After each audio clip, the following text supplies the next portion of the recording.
Hello students. आज की इस वीडियो में हम लोग सीखेंगे मीन मीडियन मोड का इस्तेमाल कब होता है। हमारे रियल लाइफ सिनेरियो में कौन सा एवरेज कब ज़्यादा यूज़फुल है, कब मीन से एवरेज निकालते हैं, कब मीडियन से एवरेज निकालते हैं, मोड को कब प्रेफरेंस देते हैं। इन सारी चीज़ों को मैं बहुत सिंपल एग्जांपल्स के साथ आपको समझाने की कोशिश करूँगा। तो ध्यान से इस वीडियो को देखते रहिए। सपोज कीजिए एक मोबाइल शॉप का ओनर है जो अपने पिछले 5 महीनों के सेल्स रिकॉर्ड्स चेक कर रहा है, ये जानने के लिए कि उसने पिछले 5 महीनों में एवरेज सेल कितनी करी। तो ये अगस्त से लेके दिसंबर तक के सेल्स रिकॉर्ड्स चेक कर रहा है। माना इसकी अगस्त में जो सेल हुई वो 20 मोबाइल्स की हुई, इसने अगस्त में 20 मोबाइल बेचे। सितंबर में 26 मोबाइल बेचे। अक्टूबर में 24 मोबाइल बेचे। नवंबर में, माना नवंबर में दीपावली थी जिसकी वजह से इसकी एक्सट्रीम सेल्स हुई और इसने 100 मोबाइल्स बेचे। और दिसंबर में ये अपने वापस उसी ट्रैक पर आ गया, माना इसने दिसंबर में 25 मोबाइल बेचे। ये हैं इसके पिछले 5 महीनों के सेल्स रिकॉर्ड्स और आपको यहाँ पर एवरेज लेना है। हम जानते हैं एवरेज हम मीन से भी ले सकते हैं, मीडियन से भी ले सकते हैं और मोड से भी ले सकते हैं।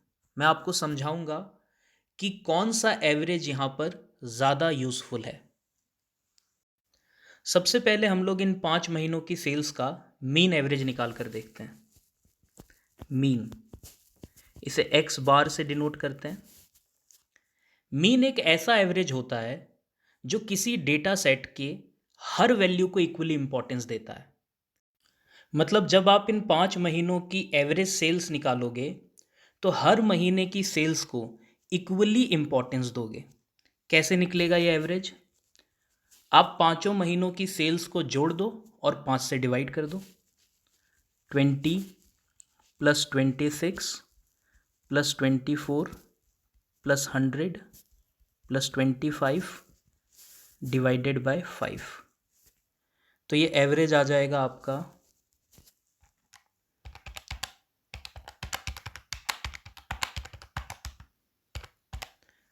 39। तो मीन आ गया आपका 39। तो मीन के अकॉर्डिंग आपकी हर महीने ऑन एन एवरेज 39 मोबाइल्स की सेल्स होती है। लेकिन आप ध्यान दीजिए, अगर आप इस नवंबर वाले महीने की सेल्स को इग्नोर कर दें, क्योंकि नवंबर वाला महीना एक एक्सेप्शनल मंथ हो गया। उस महीने इतनी एक्सट्रीम सेल्स इसलिए हुई क्योंकि उस महीने दीपावली आ गई। तो नवंबर वाली सेल्स को इग्नोर करके देखें तो बाकी के 4 महीनों में जो इसकी सेल्स की रेंज है वो 20 से 26 है। यानी इसने कभी भी 26 मोबाइल से ज़्यादा नहीं बेचे हैं, अगर नवंबर को इग्नोर कर दिया जाए तो। इसका सीधा सीधा सा मतलब है कि जिसने 4 महीनों में 26 से ज़्यादा मोबाइल बेचे ही नहीं, उसका एवरेज 39 का कैसे आ रहा है? क्या ये 39 एक अच्छा रिप्रेजेंटेटिव है? जी नहीं। ये एवरेज इतना ज़्यादा इसलिए आ रहा है क्योंकि इस एवरेज को ये एक्सट्रीम वैल्यू इन्फ्लुएंस कर रही है। ये नवंबर वाली सेल्स इन्फ्लुएंस कर रही है। इस सेल्स को हम कहते हैं आउटलायर। अगर आपके डेटा सेट में आउटलायर्स हैं, यानी एक्सट्रीमली हाई या लो वैल्यूज़ हैं, तो वो आपकी मीन को इन्फ्लुएंस करते हैं, क्योंकि मीन हर वैल्यू को इक्वली इंपॉर्टेंस देता है। जब हमने एवरेज निकाला तो हमने 100 को भी इंपॉर्टेंस दिया, और क्योंकि ये एक आउटलायर था, ये एक एक्सट्रीमली हाई वैल्यू थी, इसने इस एवरेज को इन्फ्लुएंस किया और थोड़ा बड़ा बना दिया। तो ये एक अच्छा रिप्रेजेंटेटिव नहीं है, इस एग्जाम्पल में तो एटलीस्ट नहीं है। तो मीन की ये जो लिमिटेशन है, इसको दूर करने के लिए हम एक दूसरे एवरेज का इस्तेमाल करेंगे जिसका नाम है मीडियन। हम इसी एग्जाम्पल में एक बार मीडियन से एवरेज निकाल कर देखते हैं और देखते हैं क्या वो इस डेटा सेट का एक अच्छा रिप्रेजेंटेटिव बनता है। तो हम निकाल कर देखते हैं इसी सीरीज में मीडियन।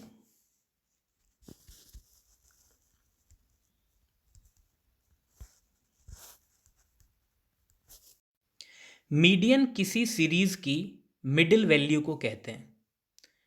बस एक ही कंडीशन है कि वो सीरीज असेंडिंग या डिसेंडिंग ऑर्डर में अरेंज्ड होनी चाहिए। जैसे आपके पास 5 महीनों की सेल्स है, 5 महीनों के सेल्स के डेटा हैं। अगर मैं इन 5 महीनों की सेल्स के डेटा को असेंडिंग ऑर्डर में अरेंज करूं तो मैं इसे लिखूंगा 20, 24, 25, 26 और 100। ये असेंडिंग ऑर्डर हो गया। तो मीडियन कहते हैं सीरीज की मिडिल वैल्यू को। यहां पर 25 है आपकी मिडिल वैल्यू, यही होगी हमारी मीडियन। तो मीडियन एवरेज आया 25। देखिए अगर आप नवंबर वाली सेल्स को इग्नोर कर दो तो बाकी के 4 महीने की सेल्स की क्या रेंज थी, 20 to 26। और देखें हमारा मीडियन से जो एवरेज आ रहा है वो इस रेंज के बीच में ही फॉल कर रहा है। यानी ये मीडियन एक ज़्यादा अच्छा रिप्रेजेंटेटिव है मीन के कंपैरिजन में। और ऐसा इसलिए हुआ क्योंकि ये जो आउटलायर था, ये जो आपकी एक्सट्रीम वैल्यू थी, इसने मीडियन को इन्फ्लुएंस नहीं किया। Median is totally resistant to extreme values. Median को कोई भी एक्सट्रीमली हाई या लो वैल्यू इन्फ्लुएंस नहीं करती है। सोचिए अगर ये 100 नहीं होता, अगर ये 40 होता तो भी तो मीडियन 25 ही रहता। यानी कि इस एक्सट्रीम वैल्यू ने मीन को इन्फ्लुएंस किया लेकिन मीडियन को इन्फ्लुएंस नहीं कर पाया। इसी वजह से मीडियन का एवरेज ज़्यादा हमको अच्छा रिप्रेजेंटेटिव यहाँ पर दिख रहा है।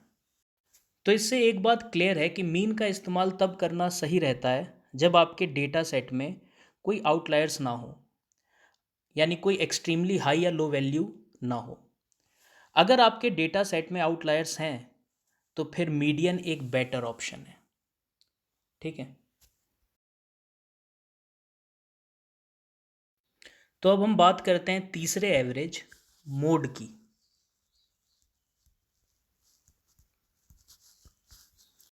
मोड कहते हैं किसी भी सीरीज की मॉडल वैल्यू को, फेमस वैल्यू, वो वैल्यू जो किसी भी सीरीज में सबसे ज़्यादा बार रिपीट हो रही हो, वही मोड है।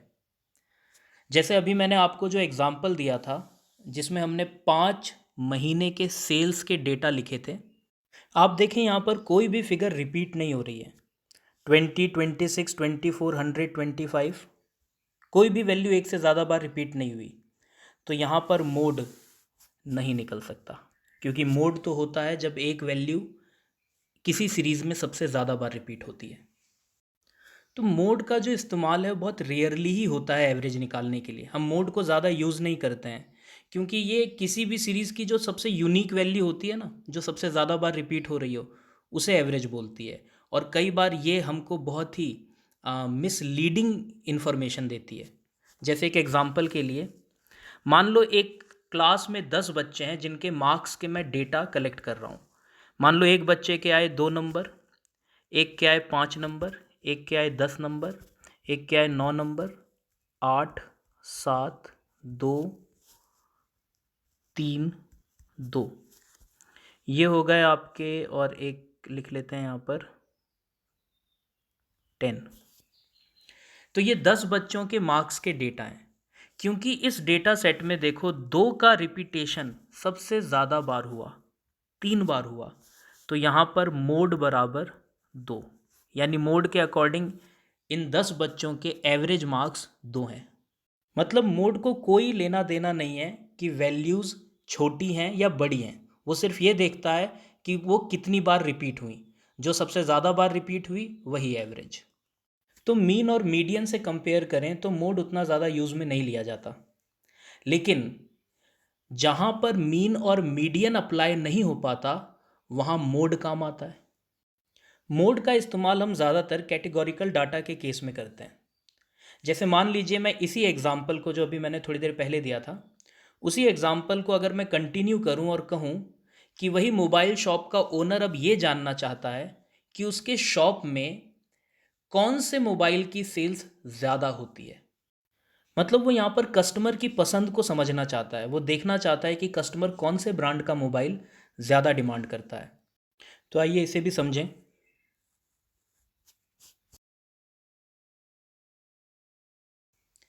तो मान लीजिए कि उसने पिछले 5 महीनों में वीवो की सेल सबसे ज़्यादा करी, वीवो के मोबाइल सबसे ज़्यादा बेचे। क्योंकि वीवो का मोबाइल सबसे ज़्यादा बिका तो वो अपने स्टोर में वीवो का स्टॉक सबसे ज़्यादा रखेगा। तो समझ लीजिए जैसे यहाँ पर वीवो ही आपका मोड है, क्योंकि जो फेमस है वही एवरेज है। यही मोड की थ्योरी है। अगर यही शॉपकीपर ये भी जानना चाहे कि उसका कलर वेरिएंट कौन सा ज़्यादा बिकता है मोबाइल का, मान लीजिए कि वो अपने पास 3 तरह के कलर वेरिएंट रखता है, एक ब्लैक, एक वाइट, एक सिल्वर। और मान लीजिए कि ब्लैक की बिक्री सबसे ज़्यादा होती है, वाइट की कम और सिल्वर की वाइट से ज़्यादा। लेकिन सबसे ज़्यादा ब्लैक कलर का मोबाइल लोग खरीदते हैं। तो समझ लीजिए जैसे यहाँ पर मोड ब्लैक है। जब आप डेटा को कैटेगराइज करोगे तो फिर मीन और मीडियन काम नहीं आएंगे। फिर मोड से ही आप एक एवरेज निकाल पाओगे, एक अंदाज़ा लगा पाओगे कि आपकी प्रेफरेंस, आपकी प्रायोरिटी क्या होनी चाहिए। यानी ये जो शॉपकीपर है ये फ्यूचर में अपने पास वीवो का स्टॉक रखेगा और उसमें भी ब्लैक कलर वाला वेरिएंट ज़्यादा रखेगा, क्योंकि यही कस्टमर्स की पसंद है। तो उम्मीद करता हूँ आप समझ गए होंगे कि मोड का इस्तेमाल कब होता है।